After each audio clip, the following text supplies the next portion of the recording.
Good morning to one and all. Welcome to JCE Connect. This is Professor Vinayak Nannoji from Jain College of Engineering, Belgaum. So today we are going to start with module number 4, that is composite materials.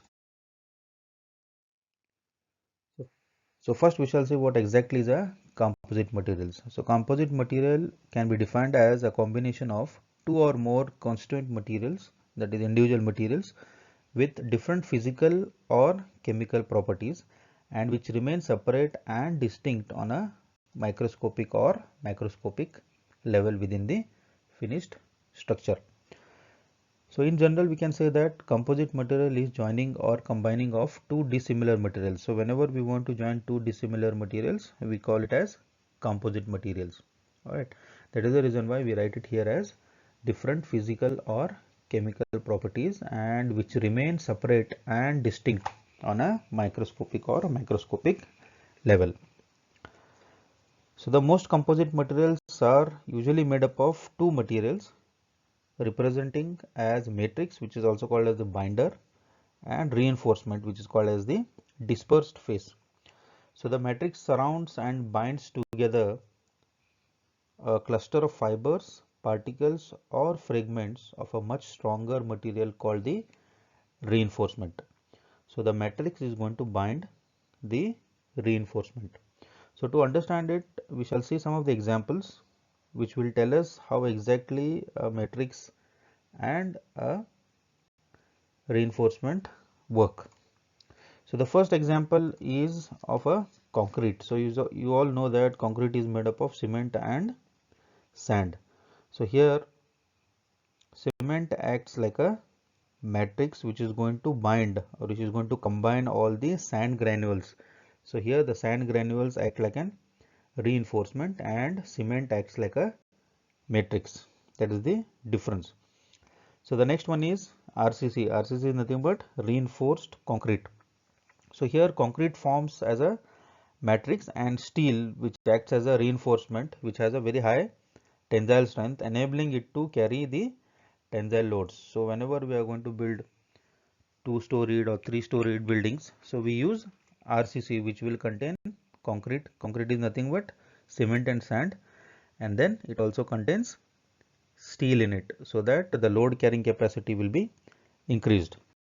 In the same way, we have rubber tires. Nowadays all the rubber tires what we have, it is made up of rubber and steel together. Hence the life of the tire increases. So that is the reason why we use steel lining. So here rubber acts like a matrix and steel linings act like a reinforcement. So that is the major difference. So always whenever we want to have a composite material, we should have or we should define a matrix and we should also define reinforcement. So here we can see how exactly matrix and reinforcements are arranged. So you can see in the diagram the upper layer is a matrix, the lower layer is a matrix, and in between we have the reinforcement. And to distinct between these two we have something called as an interface. Understood? So interface is a very important factor when it comes to composite materials because it has certain job to do there, okay, or it has specific roles to perform. So we shall see now one by one what are the roles of matrix, what are the roles of reinforcement and the roles of interface. So first we shall start with roles of a matrix. So the matrix is actually holding the reinforcement material together and keep them aligned in a predetermined direction. So now suppose if you take RCC, that is reinforcement concrete, you will see that the steel has to be in a vertical direction. So we use concrete as a matrix so that it will hold the steel at the desired position or aligned, which should not move from its place. That is called as a predetermined direction. Next is that it protects the reinforcement from mechanical and environmental attacks. So mechanical attacks means there will be sudden application of loads, that is called as the impact loads, then there will be compressive loads, there will be tensile loads. So to withstand all those loads we require a very strong matrix. And also environmental attacks. So environmental attacks is heavy rain, you can say, temperature increase, humidity changes. So these are all called as environmental attacks. So to protect the reinforcement, we should have a very strong matrix. Next one is the distribution of loads. So the load has to be distributed evenly to the entire reinforcement, so that the same amount of strain will be at every corner, right? So the load application will be uniform or uniformly distributed. That is called as the UDL, we say it as uniformly distributed loads. So that matrix is going to help to do that. So whenever there is being load applied, it has to be distributed uniformly throughout, so that there will not be any fracture or breakage. So it also provides shape and form of the composite material. So whenever we want to have a specific shape of a composite material, then also a matrix plays a very important role in getting that shape. Next is to improve impact and fracture resistance. So as I already said that impact loading. So whenever there is a sudden application of any load, any kind of load, it is called as an impact load. So the matrix also helps to withstand all these impact loads, and also it will resist fracture. So whenever there is any load being applied, it bone to get fractured. So hence matrix plays an important role so that it will not get fractured. Then it also provides a very good finish to the composite material. Means what we are talking about, the aesthetic look. So it looks very good. The surface finish will be better if the matrix is being used properly. Next is the role of reinforcement. So reinforcement is nothing but it carries the load and provides strength and stiffness to the composite. So whatever load is being applied on the matrix, it is transferred to the reinforcement, and reinforcement absorbs all the load and gives a better strength and stiffness to the complete composite material. And also it helps the composite to obtain a desired property. So each composite are manufactured for certain desired properties, so that some of the composite are made only to withstand compressive loads. Some composite are manufactured so that it overcomes all the impact loading, suddenly applied load. So it should withstand all that load and it should not break.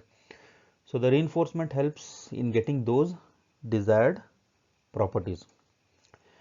It also serves as a heat resistance to corrosion, and to provide rigidity. Heat resistance means whenever there is a change in temperature or increase in temperature, it also withstands all the temperature and it will not make or make the composite to break because of the high temperature. And also it resists the corrosion, and it provides a very good rigidity to the composite material. The next one is the role of interface. So as you have seen the diagram, that it has two layers of matrix, and in between we have reinforcement, and to distinguish between matrix and reinforcement, we have something called as an interface. So the interface is usually a discontinuity in terms of chemical nature, crystal structure, molecular structure, and mechanical properties. So this interface is totally different. It is discontinuous. Means what? Whatever material we have used, okay, it is not similar to that material. So we want to form a discontinuity between the interface and the reinforcement.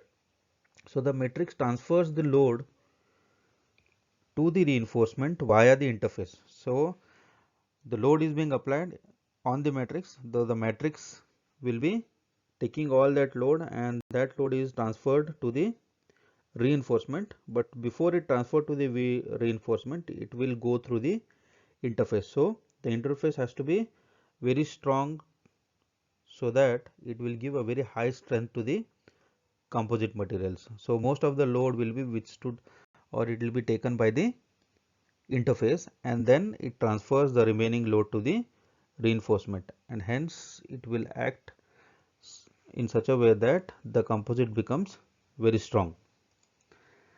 And then it also helps in having creep resistance, fatigue resistance, and again environmental degradation. That is nothing but again change in temperature, humidity levels. Okay, so these all are affected by interface. Thank you.